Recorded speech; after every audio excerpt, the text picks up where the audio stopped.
ചെന്നും current വന്നില്ല.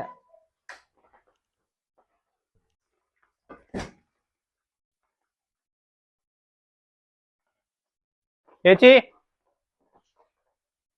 ചേച്ചി ആ കംപ്ലൈന്റ് പറഞ്ഞില്ലേനോ? KCB എന്നാണേ. ഓ വന്നാ 2 ദിവസമായില്ലേ നിങ്ങളെ വിളിക്കുന്നത്. കുട്ടികളുള്ള വീടാ. ഇതാ ഒരു ബുദ്ധിമുട്ട് നിങ്ങൾക്ക് മനസ്സിലാവണ്ടേ? എത്ര വട്ടം ഞാൻ വിളിച്ചോണ്ടിരുന്നു നിങ്ങളെ. ഒരുപാട് കംപ്ലൈന്റ് ഉണ്ട് ചേച്ചി. നമ്മൾ എല്ലാവരും ഓടിയിട്ട് എത്തണ്ടേ?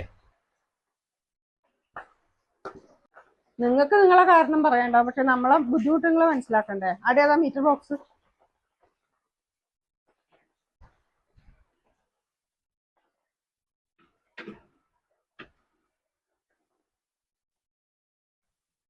എന്നാണ് KCB കാർ വന്നിട്ടുണ്ട് വേണ്ടിട്ട്.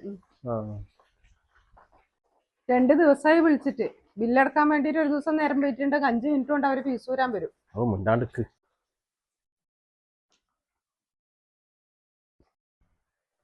ശരിയാക്കിയിട്ടുണ്ടേ. എന്തേലും കംപ്ലൈന്റ്? അത് പീസ് പോയതാണ്. അതെയാ? അത് ശരിയാക്കിയിട്ട് സെറ്റാക്കി. ചായ വെള്ളം കാര്യം എടുക്കട്ടെ? ഒന്നും വേണ്ട, ഒന്നും വേണ്ട, ഒന്നും വേണ്ട, വേണ്ട വേണ്ട. ഹെൽമെറ്റ് ഇടണ്ടേ? ആയിക്കോട്ടെ. ഓക്കെ. ശരി എന്നാലേ. ഇനി ചായയും ചോറെല്ലാം കൊടുക്കാൻ ഇനിയിപ്പൊ അവർക്ക്. നിങ്ങൾ എന്തറിഞ്ഞിട്ടാ പറയുന്നത്? ഈ മിഞ്ഞാന്നുണ്ടായ കാറ്റും മഴക്ക് ഈ വീട്ടിൽ മാത്രം കറണ്ട് പോയിരുന്ന നിങ്ങളെ വിചാരം? ഈ ചുറ്റുപാടത്തുള്ള എത്ര വീട്ടിൽ കറണ്ട് പോയിട്ടുണ്ടാവും?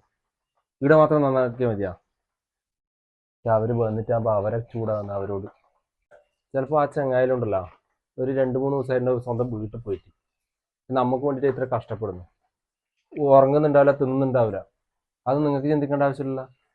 KCക്കാർ വന്നാൽ എല്ലാവരും ചൂടായിട്ട് ഇങ്ങനെ വർത്താനം പറയും. അത് മാത്രം.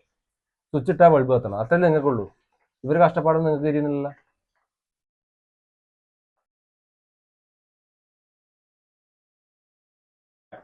ഈ മഴ വരെ വകവെക്കാണ്ടാണ് അവരുടെ പണിയെടുക്കുന്നത്. ഇതിലെ കയറി വരുമ്പോൾ നല്ലത് മനസ്സിലെങ്കിലും മോശം പറയാണ്ടിരിക്കും കേട്ടോ.